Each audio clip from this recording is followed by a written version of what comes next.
We're joined by the Director of Athletics here at the College of the Holy Cross, Nathan Pine. And Nate, first of all, anyone who comes up here to watch a women's basketball game or a men's basketball game or a hockey game sees the fences and the berms and everything around the Hart Center. There's a lot happening right now. Could you give us a little update about the Hart Center and the Athletic Center project? Sure thing. It's an exciting time. As I've been talking with folks, we brought in some of the fencing and the heavy equipment in early December to start staging it. We've already started moving some of the ground.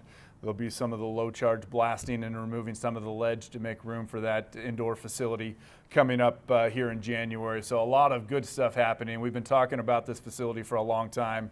We've certainly put the information out there about it. People are excited, but to actually see the dirt moving, the construction fence going up, and really the construction trailers coming on campus has really brought it home for folks that this is really moving forward.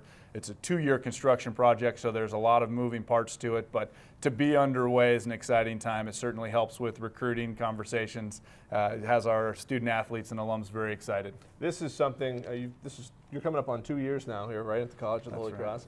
It had to be something you identified pretty early on that was a need, and I'm sure that was identified even beforehand, but this is a state-of-the-art facility that's coming in. What can people expect? And you know, when the coaches go out there and say, hey, we have this coming, Sure. what are they telling the kids? Well, you're exactly right. This project predated me by quite some time. When I arrived on campus, what we really started doing was tweaking the project, making sure that we had all of the elements as much as we could get into the building, knowing that it can't be everything to everyone, but we certainly want to address a lot of needs. It's a huge step forward for us from a facility standpoint, from developing our student athletes and the training that we're going to be able to do into it, for having locker rooms, team rooms, and office space for our program. So on a number of fronts, it's a huge step forward. So really it was tweaking to make sure we had the project right and then to get out there and fundraise for it. So it's been a really incredible 24 months to come to where we are from where we started, still getting the project finalized, and now where we are breaking ground and underway with the fundraising in place for it. So couldn't be more excited. What differences, if any, will fans notice when they come to this building in 2 years from now? Oh my goodness! I would actually encourage all of our fans interested in the project to go to our website, sure, because we have a button on it that can do far better justice to it than I will explaining it. But from what it'll be a brand new face of the building. There'll be a lot more glass. There'll be some grand entryways.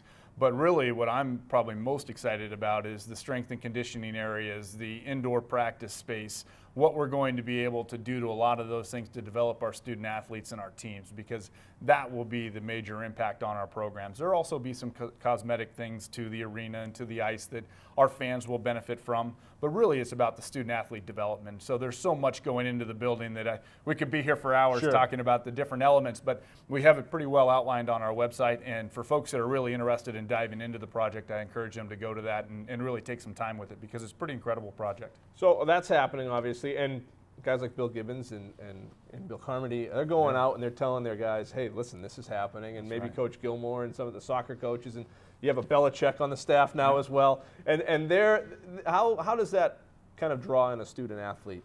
Well, that investment's being made. I think it really helps round out the story. Everybody understands and knows the academic tradition that we have here at Holy Cross. We have really strong brand recognition and academics. And now really what this does is shows the investment on the athletic side too, that how much we care about our Division I program, the emphasis that we're putting into our facilities and our student athlete development. And so really it helps them go out and sell the entire picture of Holy Cross and really manifest it through a facility project to things that are important to us and that we've been doing. But the facility, it helps you with the pictures. It helps you to explain how you can bring a young man or a young woman to campus and develop them over their 4 years as an athlete, in addition to the academic pursuits that they're going to have the opportunity to go after.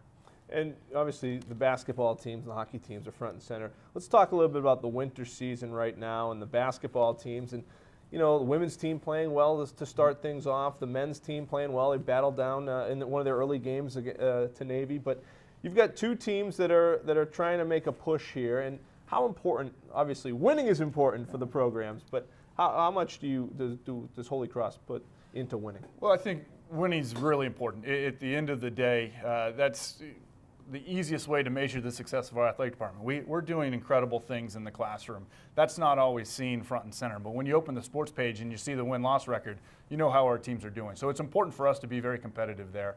I was pleased with the way we closed out 2015. I thought our basketball teams and our hockey teams were playing really well.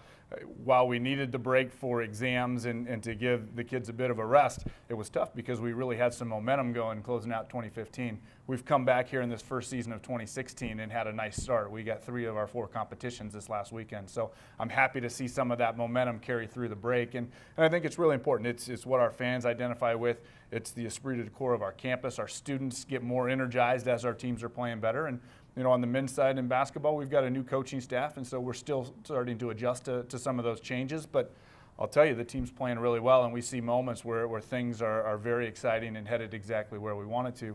On the women's side, we've had some setbacks with injuries, but some of the younger players now have an opportunity to step up and really take charge and put their stamp on this team. So that's exciting too. And in the hockey front, the men are playing really well. Had a great game down at the DCU Center where we beat Princeton, a strong ECAC team. And the women just went and won their tournament this last weekend too. So they've got some nice momentum going, and I'm pleased with where we're headed in the fall or in the winter season. Sure. Well, when you let's talk a little bit more about hockey. You know, obviously the men's team, and they get a pretty good crowd at the home rink here at the Hart Center. They go to the DCU Center. They beat a good Princeton team. You'll be hosting a Northeast Regional later for the NCAAs, but hockey at the DCU Center, there's kind of an empty space there right now without the Worcester Sharks. Holy Cross can kind of fill in that void a little bit. What have you seen in terms of the popularity of the hockey program and maybe some new fans coming to? Well, I think that obviously the DCU Center and now having some capacity availability is good for us. We played the game at Princeton down there. For us, it was a chance for our players to skate on the ice, be a little bit familiar with the building, in hopes that, you know, when we win Atlantic hockey, we'll be put back in there as Holy Cross is hosting the regionals at the DCU Center. So they're great partners. They've wanted to work with us for a long time, and we're finding more and more opportunities to do so. We've already got 2 games lined up to play down there next season on our men's program. So it's a building that I want us to be familiar and comfortable in, and it's a place where I think that we can engage the Worcester community and get more folks involved with our hockey program, just like we're inviting them into basketball and football arenas here on campus. We want to make the effort where we can to get out in the community even a little bit more than we're doing already, and a great venue where they can come and enjoy a Holy Cross hockey game. Certainly, and it's the best hockey certainly in town. There's no question about it. You know, when you talk about Division I hockey, rounding around the sports, football plays at Yankee Stadium next season, and I know we've been promoting it at basketball games throughout the year. But I mean, that's a heck of a step to play Fordham in Yankee Stadium, and this is something that marketing and your teams are already working on, even though it's next November. Absolutely, we've actually been in talks with the folks in the Yankees organization for the last almost year now, where we've been working on some of the planning and logistics that go into it. For us, it'll be an incredible opportunity to play in front of a lot of fans that we have in the New York metro area. So we've got a population there that maybe doesn't get to campus on a regular basis that are certainly going to have an opportunity to come to Yankee Stadium. Our team is obviously excited about it. That's a once-in-a-lifetime opportunity to play a football game there. They only do a couple a year as they put in that field before the bowl game that they play in December. So for us, it's a tremendous opportunity to play on a big stage against an opponent in Fordham that hopefully gets us ready as we start to move into BCS opponents in 2017 and beyond, playing those bigger teams on the big stage. This is a way to move into that while giving our fans an experience that sometimes they can't have here at Fitton Field.